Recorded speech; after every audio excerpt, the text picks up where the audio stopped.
yun mga kalingap. Ay sa bahay po ni Papa Jomar. Yan. Ito po yung pabahay po ni Papa Jomar po mga kaibigan. Ganda oh, grabe. Yun oh. Parang si batas talaga. Ayan. Ito.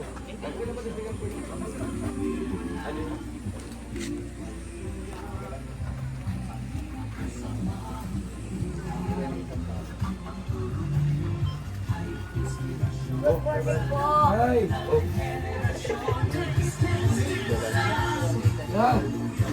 Bugi na na eh. Sino to? Sino yan na? Sino yan? Anak mo. Uy. Kasi ang ibig sabihin, kahit ka nga daw pangit, Kaya mo na ba yun? mong tunay.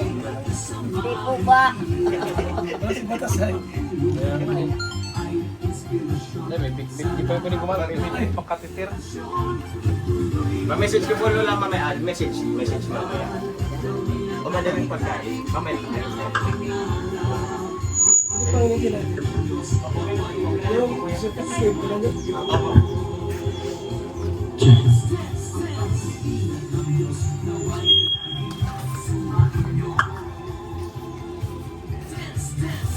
Abay, may pagkain, oh, may catering.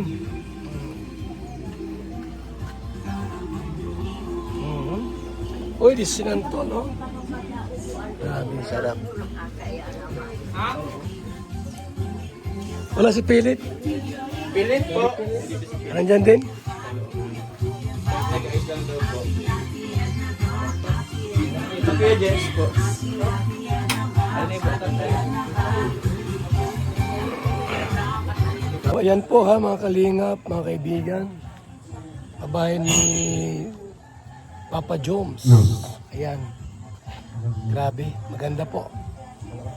At ngayon po ang ribbon cutting July 29, 2026. Mga kaibigan. Ayan na. Ano? Cute. At simpleng bahay lang po ang pinagawa ni Jomar. Mapagpalang araw po sa ating lahat. Ngayon po araw ay dito po tayong lahat sa Matanda po mga kaibigan. pabahay. Walang iba po kundi si Papa Joms, ang pabahay po para kay Nanay Susie. So bago po tayo magsimula, inanyayahan po po ang lahat na tumayo po at ating papurihan muna ang syempre ang ating Panginoon. Syempre hindi mangyayari ang lahat ng ito kundi dahil sa ating Panginoon. Kung hindi inalaw ng Panginoon na mangyari itong mga pabahay ng Team Kalingap ay hindi naman po ito mangyayari. Pero syempre, ito po ay sa tulong na rin at tulong po mga Kalingap ng ating mga kasamahan, ng Kuya Bal, ni Kalingap Rap at syempre ng ating mga kasamahan sa K-Boys. So, inanyaw po lahat, awitin po natin ang Kay Buti-Buti Mo, Panginoon. Kay buti-buti mo, Panginoon, sa lahat ng oras, sa bawat araw, ika'y laging tapat kung magmahal. Ang iyong kaawa ay magpawalang hanggan. Pinupuri, sinasamba kita,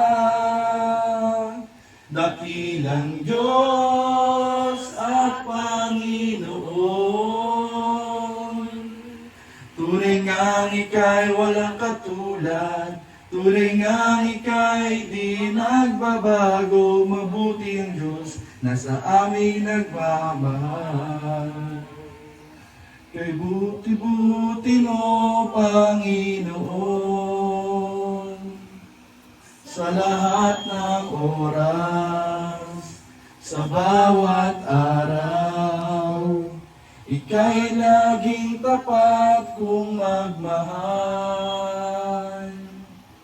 Ang iyong kaawa ay magpawalang hanggan.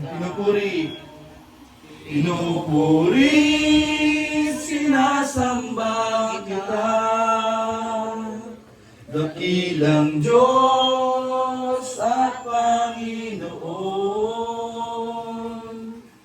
Tunay ngang ika'y walang katulad, Tunay nga ika'y di nagbabago, mabuti ang Diyos na sa amin nagmamahal. Pinupuri po. Pinupuri, sinasamba kita.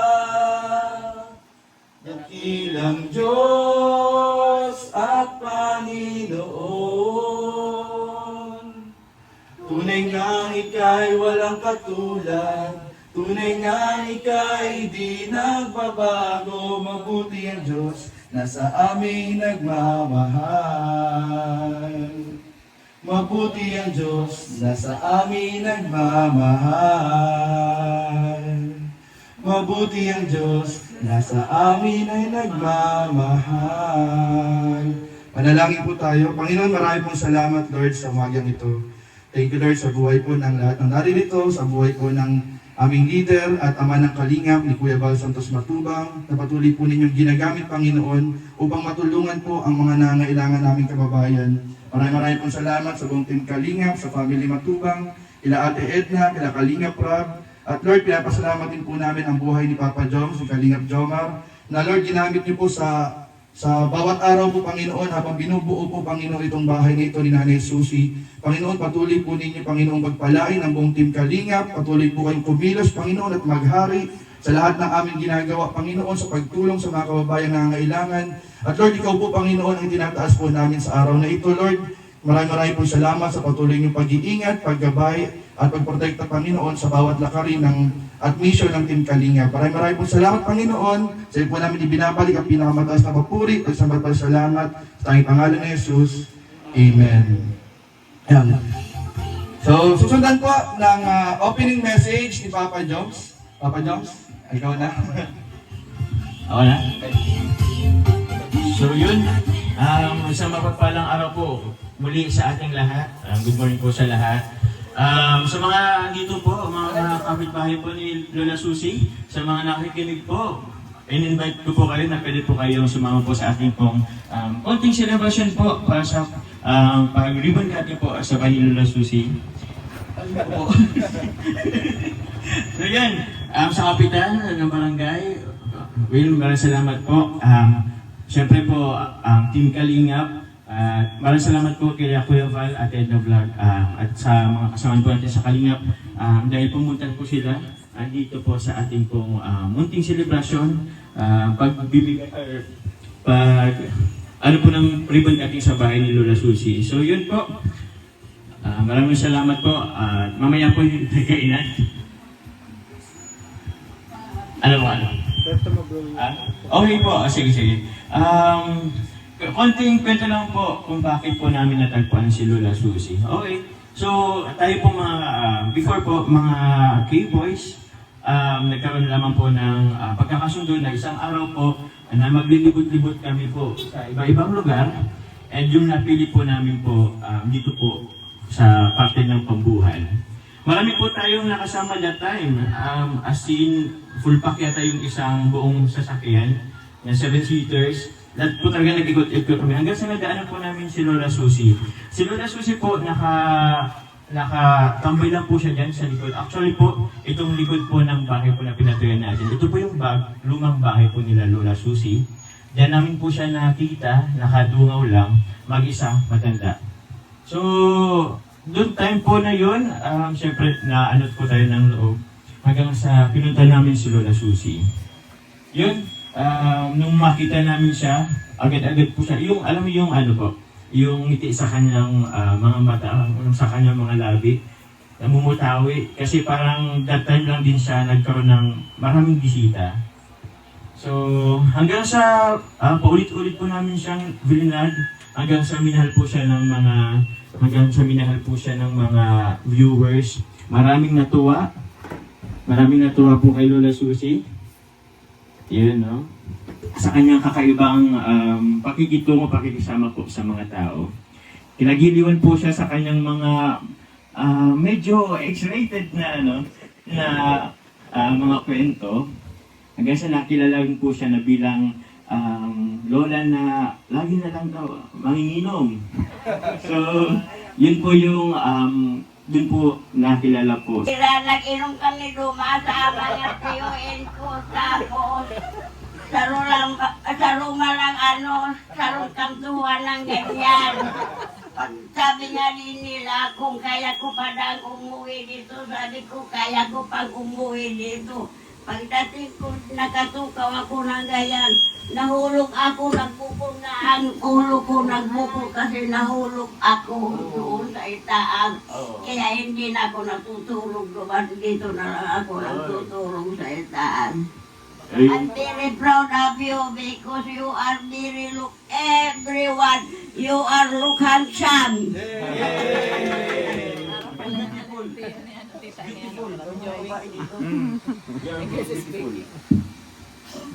Hindi ka na ako. Dahil na. Mamaya. Bakit po? Mamaya. May kasabihan, hindi bali daw pangit basta ibigin mo tunay. Diba? Opo. May action pa. Anong message mo pa sa kanila, nanay? Na bumisita sila sa'yo.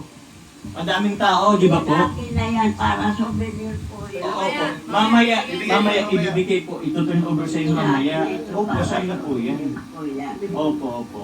Ano pang message niyo po kay nanay? may utang ako doon.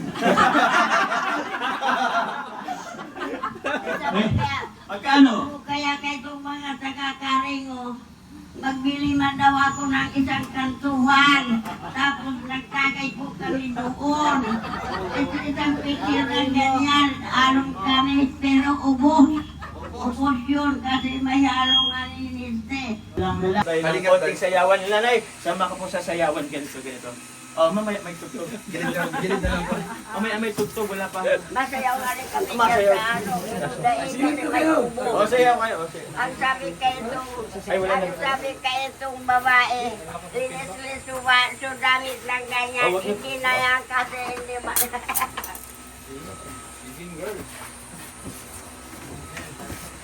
Saksakan ko. Ano gagawin nyo? Kasi yung wire niyan. Sa'yo? Wire? Gusto ko lang pong linawin na kaya po ako umalis ng love team kasi yung pamangkin po niya ni Kuya Bal, manyak po. Yun po yung ano ko. Kaya po talaga ako umalis ng love team. Bilang isang karpintero, araw-araw napapagod, BSM Kalingap Kape ang panghagod. Sarap. BSM Kalingap Kape, ang kaping may puso. Dito na kayo mga kaibigan, mga Kalingap. At sigurado, gaganda at sasarap ang tulog at ang gising ninyo. BSM Kalingap Kape, napakasarap, nagpapagaling sa mga taong may sakit. Hirap ako magbuntis, pero dahil sa BSM Kalingap Kape, ngayon nabubuntis na ako. Kaming mga OFW, laging pagod sa trabaho. Pero dahil sa BSM Kalingap Kape, meron kaming energy. Ayan mga kalingap, mag-BSM kape na kayo. Alam niyo mga kalingap, bilang isang OFW dito sa Hong Kong, bilang driver, lagi akong umiinom ng kape bago pumasok ng trabaho. Parating gising at laging alerto, lalo-lalo na pag ikaw ay nagdadrive. Kaya mag-BSM kape na kayo mga kalingap. Dahil sa BSM kape mga kalingap, ang inyong diwa ay laging buhay. BSM Kalingap Kape, ang kape na may puso. BSM Kalingap Kape, ang paboritong kape naming mga OFW dito sa Macau.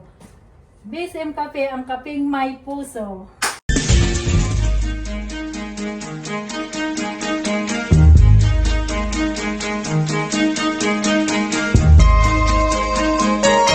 Ito ang palatuntunang tunay na lingkod bayan. Ang programang tututok sa kapakanan ng mga mamamayang kapos sa kapalaran. Si Kuya Val Santos Matubang, ang inyong katuwang. Si Kuya Val, kasangga sa kahirapan, kaagapay sa kalusugan, kakampi ng mga inaapi. Magbibigay pag-asa sa mga taong nawawala na ng pag-asa sa buhay, sa mga batang biktima ng kahirapan, sa mga matatandang napapabayaan. Si Kuya Val, ang inyong sandigan. Val Santos Matubang, sa palatuntunang Lingap sa mahihirap. Lingap sa mahihirap.